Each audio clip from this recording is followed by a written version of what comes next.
बिस्मिल्लाहिर्रहमानिर्रहीम। अस्सलाम वालेकुम नाज़रीन, मैं हूं आपका होस्ट अहमद फवाद। आज तारीख है 30 दिसंबर और दिन है मंगल का। 3-4 इंपॉर्टेंट खबरें जी आज की व्लॉग में आपके साथ शेयर करूंगा। पहली खबर तो यह है कि आज मंगल का दिन है और अडियाला जेल में इमरान खान साहब से मुलाकात का दिन है। बहनें पहुंच चुकी हैं। आज मुलाकात होगी या नहीं होगी, अडियाला जेल के बाहर क्या चल रहा है, इस पर कुछ एक्सक्लूसिव डिटेल्स आपके साथ शेयर करूंगा। दूसरी खबर यह है जी कि नून लीग डर गई है एस्टेब्लिशमेंट के इस सोच से कि कोई वंडर बॉय अब आएगा और शहबाज शरीफ जो हैं वो फारिग हो जाएंगे और उनके साथ हम भी फारिग हो जाएंगे। तो इस पर नून लीग अपनी एक चाल चल रही है और वो चाल भी इमरान खान के नाम पर चल रही है और एस्टेब्लिशमेंट को इमरान खान के नाम से डराने की कोशिश कर रही है जी कि अगर आप ने हमें पीछे धकेल दिया या हम आपस में इतफाक ना रख पाए और अलग-अलग हो गए तो इमरान खान हमें खा जाएगा। बहरहाल इस पर भी कुछ तफसीलात आपके साथ में शेयर करूंगा जी कि क्या मामलात चल रहे हैं। आगे चलते हुए एक और खबर भी है, वो भी आपके साथ शेयर करनी है। माशी सूरत हाल के हवाले से मुत्तहिदा अरब अमारात ने जो फौजी फाउंडेशन ग्रुप से 1 अरब मालियत के शेयर्स जो हैं वो खरीद रहा है। इसके पीछे असल में फिल्म क्या चलाई गई है, क्योंकि इसको काफ़ी ज़्यादा उछाला जा रहा है कि देखें ना जी अब तो जो माशत है वो इससे बेहतरी में मदद मिलेगी। तो इसके अंदर असल में गेम है क्या, इस पर कुछ तफसीलात आपके साथ शेयर करनी है जी। मरियम नवाज के गिर्द भी घेरा तंग हो रहा है। कुछ सख्त पैगामात उनको मुस्तकबिल में पहुँचाए जाएंगे जी। ये सख्त पैगामात क्या हैं, और साथ ही साथ एक और ख़बर भी है कि इमरान खान साहब सुहेल आफरीदी साहब के हवाले से ये सवालात किए जा रहे हैं जी कि आपके दौरे हुकूमत में आपकी कारकर्दगी क्या है। तो सैकड़ों कारकर्दगियाँ हैं उनकी, बहरहाल चंद आपको बड़ी बड़ी जो कारकर्दगियाँ हैं वो भी मैं गिनवाऊंगा। तो ये सारी चीज़ें जी आज की व्लॉग में आपके साथ मैंने शेयर करनी है। सबसे पहली जो खबर आपके साथ शेयर करते हैं जी वो ये है कि आज अडियाला जेल के बाहर फिर से इमरान खान साहब की बहनें पहुंचेंगी। अभी जब मैं व्लॉग रिकॉर्ड कर रहा हूं तो वो पहुंच चुकी होंगी। बहरहाल इमरान खान साहब से मुलाकात का दिन है, आज मंगल का दिन है। मंगल का दिन मुलाकात का दिन होता है फैमिली का। ताहम जरा ये बता रहे हैं जी कि आज भी मुलाकात नहीं करवाई जाएगी और आज किया यह गया है जी कि अडियाला जेल के बाहर भी फिर से इंतजाम सख्त कर दिए गए हैं। आसपास की मार्केटें, पंप्स वगैरह बंद करवा दिए गए हैं, क्योंकि इमरान खान साहब की जो बहनें हैं जब मुलाकात नहीं करवाई जाती तो वहाँ पर वो पुरअमन एहतजाज अपना रिकॉर्ड करवाती हैं कि भाई आज मुलाकात का दिन है, आईनी और कानूनी तौर के ऊपर आप हमारी मुलाकात नहीं करवा रहे, खान साहब को आपने कैद तन्हाई में रखा हुआ है। तो एहतजाज करती हैं और उसकी वजह से वाटर कैनन का भी इस्तेमाल किया जाता है। 2-3 मरतबा वो ज़ख्मी भी हो चुकी हैं। पाकिस्तान तहरीक इंसाफ के कारकुनान भी ज़ख्मी हो चुके हैं। बहरहाल आज फिर से ये तमाम इंतजामात वहाँ पर किए गए हैं। भारी नफरी पुलिस की वहाँ पर पहुँची हुई है, नाके लगाए हुए हैं और दूरी रोकने का फैसला किया गया है। और अगर वो एहतजाज के लिए वहाँ पर बैठ जाती हैं तो उसका भी हल फिर वही निकाला गया कि फिर से वाटर कैनन इस्तेमाल किया जाएगा और मार्केटें शार्केटें बंद कर दी गई हैं ताकि अगर वो कोई चीज़ उनको ज़रूरत पड़े खाने पीने की तो वो ख़रीदारी भी वहाँ से ना कर सकें। तो बज़ाहिर जी इन सारे इक़दाम से ये लग रहा है कि आज भी मुलाकात नहीं करवाई जाएगी। इससे पहले हुकूमती जो वज़ीर हैं, एक तलाल चौधरी हैं गालबन या तारिक फजल चौधरी हैं जी, वो ये कह चुके हैं कि 8 फरवरी से पहले जो खान साहब की मुलाकात है वो नहीं हो सकती है। तो बहरहाल जी आज भी अडियाला जेल के बाहर इमरान खान साहब की बहनें पहुंचेंगी, लेकिन मुलाकात नहीं करवाई जाएगी। इसके अलावा जी इमरान खान और बुशरा बीबी साहिबा की जानिब से इस्लामाबाद हाई कोर्ट में तोशा खाना 2 केस में सजा के खिलाफ अपील दायर कर दी गई है। अपील में सदा की गई है कि अपील्स को अदालती तातीलात के फ़ौरन बाद यानी कि 7 जनवरी 2026 को मुकर्रर करते हुए इमरान खान साहब और बुशरा बीबी साहिबा के खिलाफ ट्रायल कोर्ट की सजा मुअत्तल करते हुए इल्ज़ामात से बरी किया जाए। अपील इमरान खान के वकील खालिद यूसुफ की जानिब से दायर कर दी गई है। इस्लामाबाद हाई कोर्ट के रजिस्ट्रार ऑफिस ने दोनों अपीलों पर डायरी नंबर भी लगा दिया है। अच्छा, ये जो अपीलें थी ना, इसके लिए ज़रूरी था कि इमरान खान साहब के जो वकील हैं इस केस में जिन्होंने अपीलें दायर करनी है तो उसके ऊपर सिग्नेचर होने चाहिए थे, अंगूठे होने चाहिए थे। तो 2-3 मरतबा तो गए इमरान खान साहब के वकील, लेकिन डॉक्यूमेंट्स ही अंदर नहीं जाने दिए गए कि उसके ऊपर इमरान खान साहब दस्तखत कर सकें। तो बिल आखिर उनके ऊपर दस्तखत हो गए हैं और अपील इस्लामाबाद हाई कोर्ट में अब दायर की जा चुकी है। और देखें अब इस टाइम तो छुट्टियां चल रही हैं, जो एक होती हैं सरमा की छुट्टियां, तो 7 जनवरी का कहा गया है। 7 जनवरी को ये समात के लिए मुकर्रर होती है या नहीं होती, इससे पहले का रिकॉर्ड देखा जाए तो इस्लामाबाद हाई कोर्ट में इमरान खान साहब की जो बाकी की अपीलें हैं वो भी पेंडिंग है, उनको इस समात के लिए मुकर्रर नहीं किया जा रहा। डायरी नंबर लगा दिया गया है। डायरी नंबर लगाने से मुराद क्या होता है ये भी आपको समझाता चलूँ। उसका मतलब ये होता है कि रजिस्ट्रार ऑफिस अपनी तरफ से जो अपीलें आती है उसके ऊपर नंबर लगा के आगे चीफ जस्टिस के ऑफिस में भेज देता है। फिर चीफ जस्टिस जो है वो आगे समात के लिए मुकर्रर करता है और केसेस आगे मुख्तलिफ अदालतों में भेजे जाते हैं कि ये केस ये वाली जो अदालत है वो सुनेगी। तो डायरी नंबर जो होता है वो सारी ही दरखास्तों के ऊपर लगा दिया जाता है। अलबत्ता वो समात के लिए कब मुकर्रर होती है फिर आगे चीफ जस्टिस के पास जो इख्तियार है वो होता है। तो लग नहीं रहा ऐसा कि इमरान खान साहब की ये जो अपील है वो जल्द समात के लिए मुकर्रर होगी, बल्कि अब तो एक और भी खबर आ रही है एस्टेब्लिशमेंट की जानिब से, और ये मुनीब फारूक साहब है जिनके हवाले से ख्याल किया जाता है कि वो असल में उन्हीं के ही तर्जुमान है। वो ये कहते हैं कि 2-3 महीने के अंदर इमरान खान साहब को 9 मई से मुतल्लिक एक और मुकदमे के अंदर जो सज़ा है वो सुना दी जाएगी। बहरहाल अभी तक की अगर कैलकुलेशन की जाए तो 65 ईयर्स की सज़ा इमरान खान साहब को सुनाई जा चुकी है। मजीद कितनी सज़ाएँ सुनानी है, मजीद 100 साल की आप सज़ाएँ सुना दे, कोई इससे जो फ़र्क है वो अब नहीं पड़ता। जब केसेस ख़त्म होने होंगे, जब चीज़ें तब्दील होंगी ना, तो फिर आप देखेंगे कि हफ्ते के अंदर अंदर ये जो सारे केसेस हैं ये समात के लिए मुकर्रर हो जाएंगे और इमरान खान साहब इनमें बरी भी हो जाएंगे। तो बहरहाल जी एक तो ये खबर होगी। दूसरे नंबर पर अब जो हुकूमत है ना वो कुछ इस किस्म की पैगाम रसानियाँ कर रही है और कोशिश कर रही है कि एस्टेब्लिशमेंट को मनाया जाए और उनको ज़रा डराया जाए इमरान खान के नाम से, क्योंकि एस्टेब्लिशमेंट की तरफ से मुसलसल इनके लिए पैगामात आ रहे हैं कि आप बिल्कुल ही नाअहल और निकम्मे निकले हैं, और इतने नाअहल और निकम्मे हैं कि एक काम था कि इमरान खान साहब के बयानिए को आपने काउंटर करना है, बाकी आप सब हमारे ऊपर छोड़ दें। लेकिन आप इमरान खान साहब के बयानिए को ना काउंटर कर पाए और ना ही आप अपना कोई जो बयानिया था वो बना पाए, और सारे का सारा बोझ इस चीज़ का भी हमारे ऊपर आ गया है। हमें प्रेस कॉन्फ्रेंसें करके सामने आकर काउंटर करना पड़ता है और उससे उल्टा हमारा ही नुकसान हो रहा है, हमारी साख जो है वो ही मुतासिर हो रही है। अवाम अब हम पर भी एतमाद करने के लिए तैयार नहीं है, बल्कि वो हमसे भी बददिल हो चुकी है। 90% लोग तो इमरान खान साहब के पीछे खड़े हुए हैं।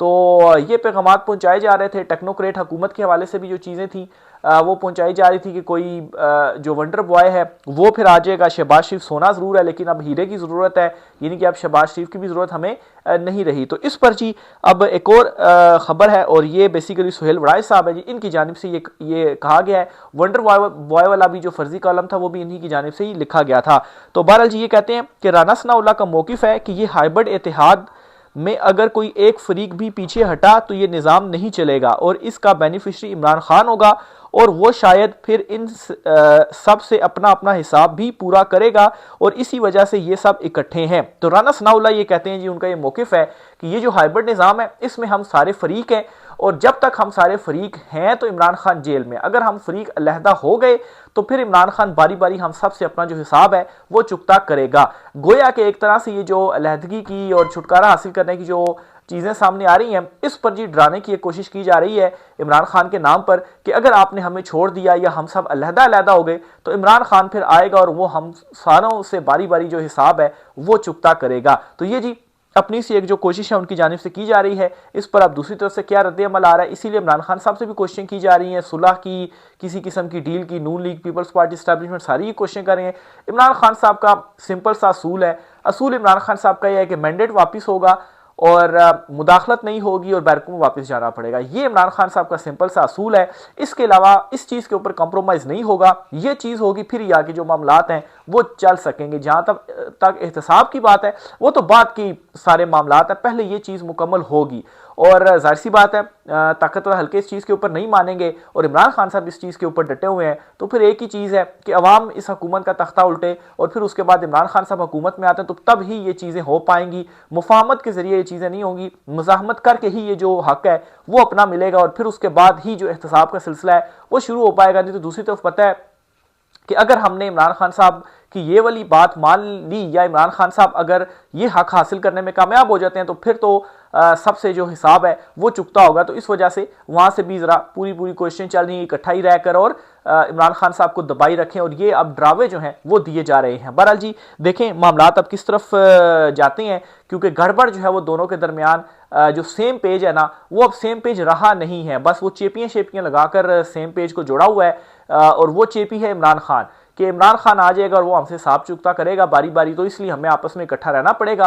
और यही अब ड्रावे दिए जा रहे हैं। देखें इन ड्रावों को दूसरी तरफ एक्सेप्ट किया जाता है या नहीं किया जाता, क्योंकि आलमी सतह के ऊपर भी जो प्रेशर है ना वो मुसलसल बढ़ता जा रहा है। और ये जो खासतौर पर फौजें भेजने वाला मामला है ना, इस मामले के ऊपर अंदर से अगर कोई रद्द अमल आ गया ना तो फिर वो सारे का सारा ये जो आपस में ड्रावे दे रहे हैं ना कि इत्तेफाक रखें, वो भी फिर चीज़ काम में नहीं आनी। अगली खबर जी आपसे जो शेयर करनी है जी वो है बीबीसी की असल में एक रिपोर्ट है।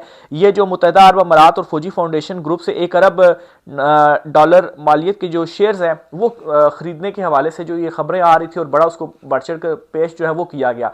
तो असल में इसके अंदर फिल्म क्या डाली गई है वो आपको समझाता हूँ। और ये बीबीसी की रिपोर्ट है, कोई ये नहीं कि कोई वैसे किसी इदारे की रिपोर्ट हो, बीबीसी की ये रिपोर्ट है, ज़ाहिर सी बात है मुस्तनद रिपोर्ट है, वो आपके सामने रखता हूँ जी। इससे आप आपको बखूबी अंदाजा हो जाएगा जी कि इसमें भी एक बड़ी जो कार्रवाई है वो डाली गई है। क्या कार्रवाई डाली गई है ये सुनिएगा। इस मुआहदे के बारे में माहिर माइशत अली खिजर ने बीबीसी को बताया कि यह दरअसल एक अकाउंटिंग ट्रीटमेंट होगी, यानी खाते में $1 अरब अमारात को वापस किए जाएंगे और ये रकम फौजी फाउंडेशन की कंपनियों के हिस्स की खरीदारी की सूरत में सरमायाकारी में जाहिर होगी। अली खिजर का कहना था कि हुकूमत पाकिस्तान फौजी फाउंडेशन को $1 अरब के बदले रुपयों में अदायगी करेगी। इस तरह इसके ज़िम्मे $1 अरब की अदायगी की जिम्मेदारी ख़त्म होगी। उन्होंने कहा कि इस बात का ज़्यादा इम्कान है कि माड़ी इनर्जीज और फौजी फर्टिलाइज़र जैसी कंपनियों के हिस्से यूएई को फ़रोख्त होंगे, क्योंकि फौजी फाउंडेशन के पोर्टफोलियो में ये बड़ी कंपनियां हैं। अच्छा, इससे अब मैं क्या समझाऊं जी कि जो $1 अरब कोई देने थे ना वो अब वापस नहीं करने पड़ेंगे। वो चूंकि टाइम आ गया था वापस करने थे और हमारे पास पैसे तो नहीं है, कैसे वापस करें, तो वो $1 अरब के ये जो शेयर्स है ना फौजी फाउंडेशन के वो बेच दिए गए हैं कि आपने हमें पैसे नहीं देने हैं, लेकिन आप ये जो शेयर्स हैं वो खरीद लें। अब वो जो पैसे हैं ना वो हुकूमत ने रुपयों में जो है वो देने हैं फौजी फर्टिलाइजर को। तो ये असल में फिल्म डाली गई है, कोई इन्वेस्टमेंट या कोई इस किस्म का मामला नहीं है। असल में वो पैसे उन्हीं के थे जो उनको देने थे, तो उसके बदले कहा गया जी कि ये जो शेयर्स हैं आप खरीद लें और इनको पैसे जो है वो हम दे देंगे। तो असल में ये जो सारी इसके पीछे फिल्म या कहानी है जी वो चली है। फिर इसके साथ ही जी मरियम नवाज के गिर्द भी घेरा इस तरह से तंग हो रहा है। ये असदुल्ला खान साहब है, सीनियर सहाफ़ी हैं, तजज़ियाकार हैं, ये एक ट्वीट करते हैं जी कि इतला ये है कि मोहतरमा अज़मा बुखारी के वीलॉग्स पर भी ऑब्जर्वेशन आने वाली है। जल्द ही मरियम नवाज साहिबा को पैगाम दिया जा सकता है कि यह सिलसिला भी बंद किया जाए, इससे बयानिया तो बंद नहीं रहा, उल्टा नुकसान हो रहा है। यानी कि मैंने आपसे बात शुरू में शेयर की थी ना कि असल में मसला ये है कि ये बयानिया ना सिर्फ इमरान खान के अगेंस्ट बयानिया बन रहा है, बल्कि ये अपना भी कोई बयानिया नहीं बना पा रहे और जो कुछ ये कर रहे हैं ना उल्टा उससे नुकसान हो रहा है। अब अज़मा बुखारी साहबा ने अपना यूट्यूब के ऊपर वीलॉग्स का एक सिलसिला शुरू किया था कि वहाँ पर हम अपनी हुकूमत की तशहीर करते हैं, कारकर्दगी दिखाते हैं और इमरान खान का तोड़ निकालते हैं। तो जाहिर सी बात है कौन सोशल मीडिया के ऊपर लोग जो है वो होते हैं, आम पब्लिक होती है, उन्होंने सुनना है। तो आम पब्लिक ने उसको ना सिर्फ रिजेक्ट किया है बल्कि उल्टा उन्हीं को उसका जो नुकसान है वो हो रहा है। तो इसलिए अब ये सिलसिला भी बंद करने के हवाले से मरियम नवाज से राब्ता किया जा सकता है कि ये आपने क्या जो थिएटर है वो चलाया हुआ है। तो देखें जी ये अब कब होता है। आगे चलते हुए जी सदीक जान साहब है, सीनियर सहाफ़ी, आप इनके व्लॉग्स भी सुनते होंगे। इन्होंने जी एक जवाब दिया है, बड़ा इंटरेस्टिंग ये मामला है अंसार अब्बासी साहब को। अंसार अब्बासी साहब ने एक कॉलम लिखा और उसमें उन्होंने कहा जी कि मैं मैरी क्रिसमस क्यों नहीं कहता। ये उनके कॉलम का अनवान था। इसके ऊपर उन्होंने बेसिकली जवाब दिया और अंसार अब्बासी के हवाले से ये ख्याल किया जाता है कि एस्टैब्लिशमेंट के और हुकूमत के बड़े करीबी हैं और मतलब कोई ना कोई इस तरह की चीज़ वो निकाल लाते हैं कि जो उनके सपोर्टिव में हो और इमरान खान के सख्त कट्टर मुखालफिन में से हैं। तो इस कॉलम के ऊपर सदीक जान साहब ने लिखा कि आज अंसार अब्बासी साहब ने कॉलम लिखकर बताया है कि क्योंकि वो पक्के मुसलमान हैं इसलिए मैरी क्रिसमस नहीं कहते। चलें ठीक हो गया, लेकिन फिर कुछ सवालात के जवाबात दें। क्या पक्के मुसलमान को, अच्छा यानी कि ठीक है मैरी क्रिसमस आप नहीं कहते, एक मामला है जी, आपका अपना मामला है, आप ना कहें आपकी मर्जी, लेकिन अगर कोई एक पक्का मुसलमान है तो जालिम को जालिम भी नहीं कहना चाहिए। आप मैरी क्रिसमस नहीं कहते, ठीक है आपका अपना मामला है, जो आपका मर्जी है, लेकिन क्या जालिम को जालिम नहीं कहना चाहता? एक जो पक्का मुसलमान होता है वो ये काम नहीं करता कि जालिम को जालिम कहे। कातिल को कातिल भी नहीं कहना चाहिए। इस टाइम क्या हो रहा है, इमरान खान के साथ ज्यादती नहीं हो रही, ज्यादती क्या होती है, जुल्म नहीं होता।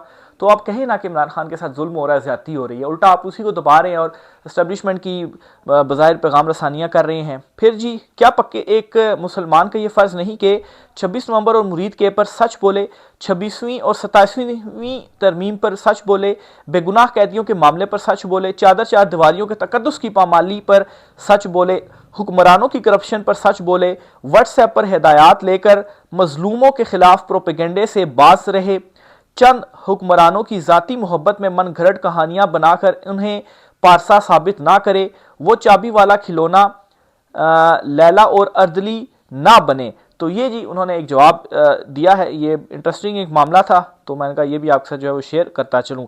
सुहेल आफरीदी साहब की कुछ कारकर्दगियाँ या पाकिस्तान तहरीक इंसाफ इमरान खान साहब की कुछ कारकर्दगियाँ आपको बताना चाहता हूँ। ये है तो काफ़ी लंबी चौड़ी, मैं आपके सामने ये ट्वीट रख देता हूँ। ये आमिर खान साहब हैं, ये आपको अगर नज़र आ रहा होगा ट्वीट, तो ये आमिर खान साहब हैं, इनका ट्विटर आप खोल सकते हैं। इन्होंने जी तकरीबन कोई 113 जो कारकर्दगियां हैं वो गिनवाई हैं। मैं सीधा सीधा आपको बताता हूँ, आखिरी बल्कि तो 3 बताता हूँ। सूबे में मुतअद्दिद छोटे डैम्स बनाए गए ताकि ज़रई ज़मीनों के लिए पानी फराहम किया जा सके। अवामी शिकायत और मसाइल के लिए ऑनलाइन पोर्टल जिससे हुकूमत को बराह रास्त फीडबैक मिलता है।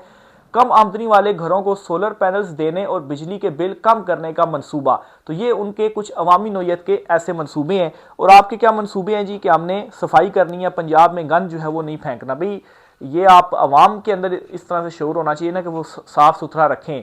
आप मतलब अगर पुरानी गाड़ियों के ऊपर नया पेंट करके अपनी तस्वीरें लगा के और कहते हैं कि ये हमारा प्रोजेक्ट है। और ये सोहेल अफरीदी को 2-3 चीज़ें मैंने आपको बताई हैं, या आप सोहेल अफरीदी को छोड़ दें, पीटीआई के दौरे हुकूमत की आप कर लें। 113 चीज़ें आप सारी डिटेल लेना चाहते हैं तो पढ़ सकते हैं। 2-3 इसलिए बताइए कि ये काम उन्होंने किए हैं। राय का इज़हार कीजिएगा। आज की ब्लॉग से इतना ही, इजाज़त दीजिए, अल्लाह हाफिज़।